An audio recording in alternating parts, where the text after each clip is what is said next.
Hi, let me ask you something. Have you ever looked at your life and just thought, how did I get here?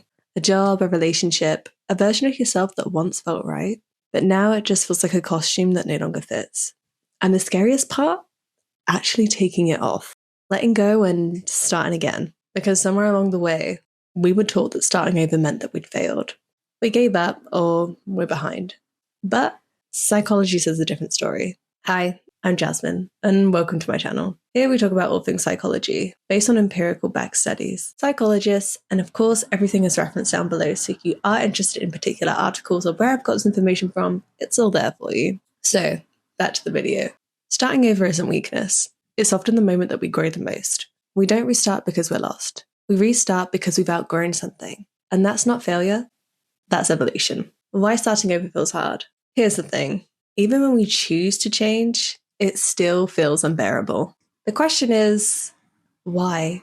Because change means uncertainty. It means leaving the known, and psychologically, that's threatening. Your brain is wired to prefer the familiar, even if it's not working anymore. That's called the status quo. That's also why we stay in jobs that we hate, why we keep routines that drain us, even sometimes why we hold on to relationships that make us feel small. And beneath that, identity. Erikson called it an ego identity crisis, when who you've been doesn't match who you're becoming. That's also why starting over can feel so disorientating. Even if it's right, it doesn't always feel good. So, what you're really doing? Starting over isn't giving up. It's giving yourself permission to grow, to rewrite the rules, to say, that used to fit, but it doesn't anymore. That is not weakness. That is wildly brave. Humanistic psychologist Carl Rogers believed real change only happened when we feel accepted, exactly as we are. That's where growth really begins. And psychologist Beck and McAdams believed that we're all writing a story. Our narrative identity is the internal script that we live by. And when we're starting over, we're not tearing up the story, we're just turning the page. The myths that hold us back, and yet still, we hesitate because of the myths. I should be further along. People will think I failed.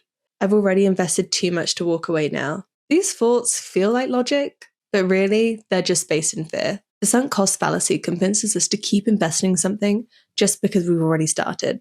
The social comparison trap makes us believe that we're behind because somebody else seems to be ahead. And the impostor phenomenon whispers that if we start again, everybody will see that we never belonged in the first place. These are not truths. They're just old stories, and they can all be rewritten. The psychology of renewal. So here's what's pretty cool. Every time you start again, your brain learns something new, literally. This is neuroplasticity, the brain's ability to rewire itself through repeated exposure. For more about neuroplasticity and how it actually works, watch my previous video, why you keep repeating old patterns and how to break them. It's why picking up a new skill, shifting your routine, or choosing something unfamiliar actually strengthens pathways in your brain. Psychologist Bandura, I can only apologize if I mispronounced that, found that the more we believe in our ability to grow, the more likely we were to succeed. That's called self-efficacy.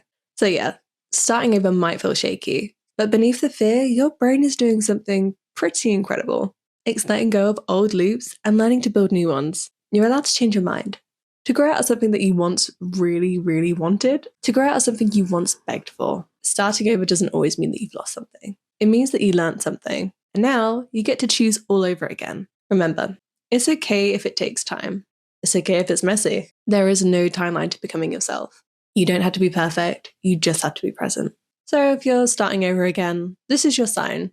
You're not broken, you're just rebuilding. And that's something you should be incredibly proud of. And that is everything I have to share. Thank you so much for watching. If you're interested in more psychology videos, I will link them below for you. But that's it. Bye.